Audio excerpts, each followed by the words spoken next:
At 5 o'clock on a September afternoon, Ronald Torbay was making preparations for his third murder. He was being very careful. He realized that murdering people becomes more dangerous if you do it often. He was in the bathroom of the house that he had recently rented.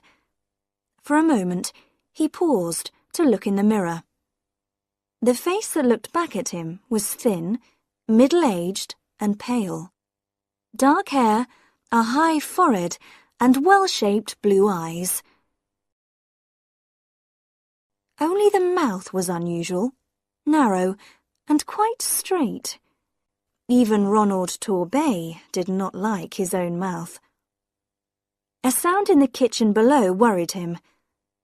Was Edith coming up to have her bath before he had prepared it for her? No, it was all right. She was going out of the back door. From the window, he saw her disappearing round the side of the house into the small square garden. It was exactly like all the other gardens in the long street. He didn't like her to be alone there. She was a shy person, but now new people had moved into the house next door, and there was a danger of some silly woman making friends with her. He didn't want that just now. Each of his 3 marriages had followed the same pattern. Using a false name, he had gone on holiday to a place where no one knew him. There, he had found a middle-aged, unattractive woman with some money of her own and no family. He had talked her into marrying him, and she had then agreed to make a will which left him all her money. Both his other wives had been shy too.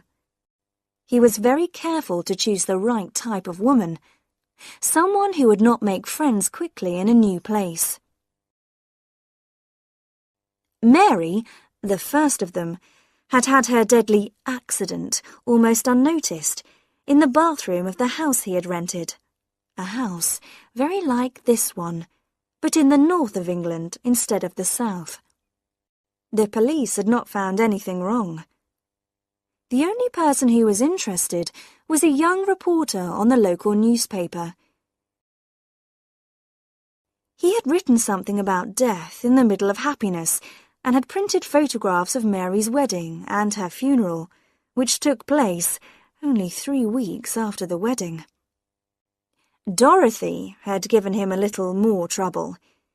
It was not true that she was completely alone in the world, as she had told him. Her brother had appeared at the funeral and asked difficult questions about her money. There had been a court case, but Ronald had won it, and the insurance company had paid him the money. All that was 4 years ago. Now, with a new name, a newly invented background, and a different area to work in, he felt quite safe. From the moment he saw Edith, sitting alone at a little table in the restaurant of a seaside hotel, he knew she was his next subject. He could see from her face that she was not happy, and he could also see that she was wearing a valuable ring. After dinner, he spoke to her. She did not want to talk at first, but in the end, he managed to start a conversation. After that, everything went as he expected. His methods were old-fashioned and romantic, and by the end of a week, she was in love with him. Her background was very suitable for Ronald's purpose. After teaching at a girls' school for 10 years, she had gone home to look after her sick father and had stayed with him until he died. Now, aged 43, she was alone, with a lot of money, and she didn't know what to do with herself. 5 weeks after they met, Ronald married her, in the town where they were both strangers. The same afternoon, they both made a will, leaving all their property to each other. Then they moved into the house which he had rented cheaply because the holiday season was at an end. It was the most pleasant of his marriages. He found Edith a cheerful person, and even quite sensible, except that it was stupid of her to believe that a man would fall in love with her at first sight. Ronald knew he must not make the mistake of feeling sorry for her. He began to make plans for her future, as he called it. Two things made him do this earlier than he intended. One was the way she refused to talk about her money. She kept all her business papers locked in a desk drawer and refused to discuss them. His other worry was her unnecessary interest in his job. Ronald had told Edith that he was a partner in an engineering company, which was giving him a long period of absence. Edith accepted the story, but she asked a lot of questions and wanted to visit his office and the factory.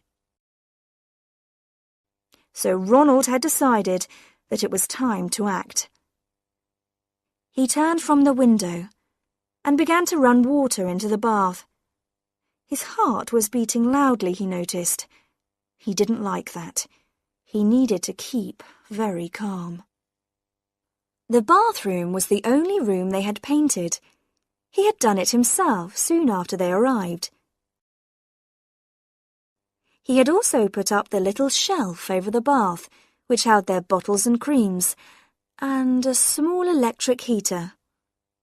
It was a cheap one, with 2 bars, and it was white, like the walls, and not too noticeable. There was no electric point in the bathroom, but he was able to connect the heater to a point just outside the door. He turned on the heater now and watched the bars become red and hot. Then he went out of the room. The controls for all the electricity in the house were inside a cupboard at the top of the stairs. Ronald opened the door carefully and pulled up the handle which turned off the electricity. He had a cloth over his hand so that he would not leave fingerprints. Back in the bathroom, the bars of the heater were turning black again. Still using the cloth, he lifted the heater from the shelf and put it into the bath water at the bottom end of the bath.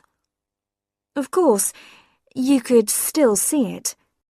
It looked as if it had fallen off the shelf by accident. Edith was coming back from the garden. He could hear her moving something outside the kitchen door. He pulled a small plastic bottle out of his pocket and began to read again the directions on the back. A small sound behind him made him turn suddenly. There was Edith's head, only 2 meters away, appearing above the flat roof of the kitchen which was below the bathroom window. She was clearing the dead leaves from the edge of the roof. She must be standing on the ladder, which was kept outside the kitchen door. He stayed calm. "What are you doing there, dear?" Edith was so surprised that she nearly fell off the ladder. "Oh, you frightened me. I thought I'd just do this little job before I came to get ready." "But I'm preparing your beauty bath for you." "It's kind of you to take all this trouble, Ronald." "Not at all. I'm taking you out tonight, and I want you to look as nice as, possible." "Hurry up, dear. The bubbles don't last very long, and like all these beauty treatments, this one's expensive. Go and undress now and come straight here." "Very well, dear." She began to climb down the ladder. Ronald opened the little bottle and poured the liquid into the bath. He turned on the water again, and in a moment the bath was full of bubbles, smelling strongly of roses. They covered the little heater completely, They even covered the sides of the bath. Edith was at the door. "Oh, Ronald, it's all over everything, even on the floor." "That doesn't matter. You get in quickly before it loses its strength. I'll go and change now. Get straight in and lie down. It will give your skin a bit of colour." He went out and paused, listening. She locked the door, as he expected. He walked slowly to the electricity box and forced himself to wait another minute. "How is it?" he shouted. "I don't know yet. I've only just got into the bath. It smells nice." His hand, covered with the cloth, was on the controls. 1, 2, 3, he said, and pulled the handle down. A small explosion from the electric point behind him told him that the electricity had gone off. Then, everything was silent. After a time, he went and knocked on the bathroom door. "Edith?"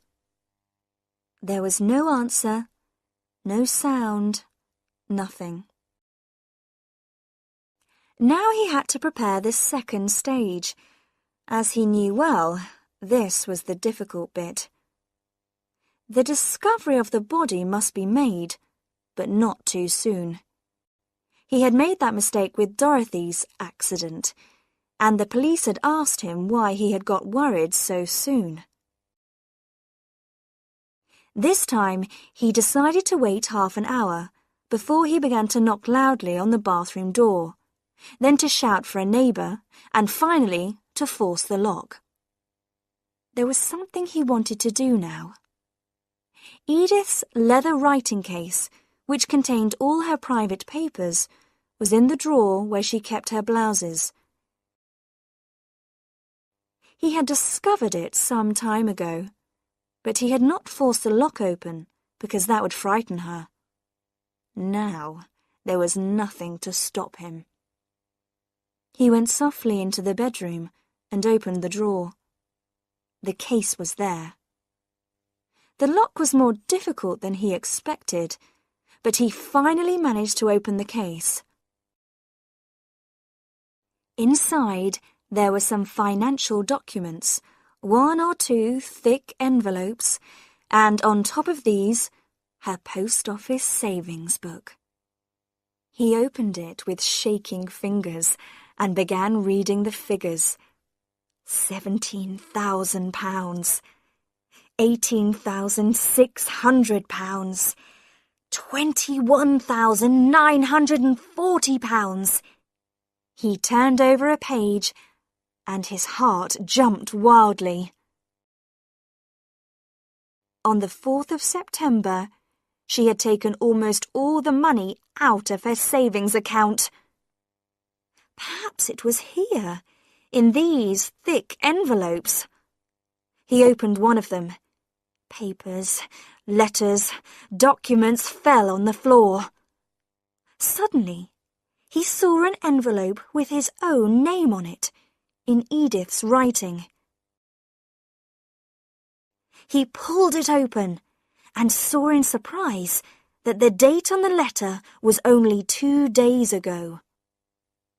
Dear Ronald, if you ever read this, I am afraid it will be a terrible shock to you. I hoped it would not be necessary to write it, but now your behaviour has forced me to face some very unpleasant possibilities. Did you not realise, Ronald, that any middle-aged woman who has been rushed into marriage to a stranger will ask herself about her husband's reason for marrying her? At first, I thought I was in love with you. But when you asked me to make my will on our wedding day, I began to worry. And then, when you started making changes to the bathroom in this house, I decided to act quickly. So I went to the police. Have you noticed that the people who have moved into the house next door have never spoken to you? Well, they are not a husband and wife, but a police inspector and a policewoman.